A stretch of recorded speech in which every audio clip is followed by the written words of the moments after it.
Just checking over the old Ct125. Oh, it's not that old, it's only a couple of weeks old. Still hasn't done much because of the lockdown situation here and I can't get out and ride it much. But on my last trip there it got fairly muddy and I decided I'd get in there today, give it a bit of a clean up. Then after that I'm going to install the handlebar brace.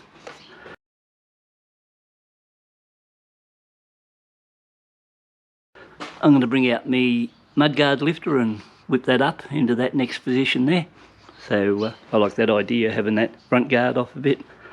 I'm going to install a 13-tooth front sprocket, and I've got a more aggressive rear off-road tyre to fix up that back section there, so that when I do head out into the scrub I'll be able to do a bit better traction in the dirt areas. Now while I'm at it, the last 3 videos I put up, 1 on the car and 2 on the building of the bird aviary, that didn't go down too well and a few of the subs didn't like that much and pulled out.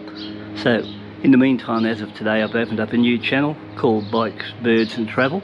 Now I'm going to put a lot of content on that in that field, and it'll go to do with sort of cars, bikes, travel, watches, anything like that what I normally deal in, and that's got to be on that one. So I'll leave a link there in case you want to subscribe to that channel.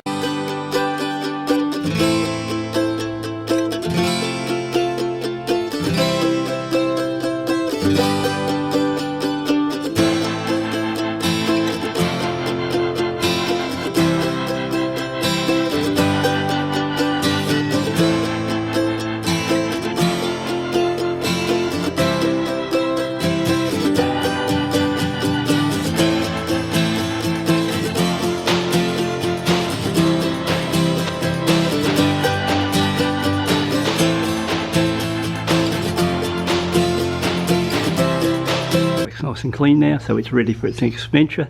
So oh yeah, one thing I better mention while I'm at it, I was talking to this guy the other day and he told me a place out along the road there in the scrub area, because naturally I live in a fairly prolific gold area of New South Wales, or it was in the early days, but he told me about a creek out there where he was out there panning and got a fair bit of gold out of the creek. I don't know what he means by a fair bit, but what I'm thinking of doing when the lockdown's over, I'm going to take the Trailblazer here out to that creek and have a go at panning some gold myself. So I've got really not that much interest in gold, but because I know over the years when I've had various metal detectors, there's a lot of dirt and there's a lot of ground in between the gold. That he told me where it is, and it's a, you know, he's not too concerned about it. He was only panning, so anyone that pans for gold usually doesn't find a great deal. So if he was out there with a detector and found a bit, it may be totally different. But I'm going to swing out there, give it a hit, and as soon as I'm allowed to get out of here on the lockdown, I'm going to take this chariot out there for the scrub and do a little bit of panning anyway. That's something that I'm planning on doing anyway. Back to this. Once again, thanks for tuning in, taking a look, and I'll catch you up with you at a later date, and all the best and take care.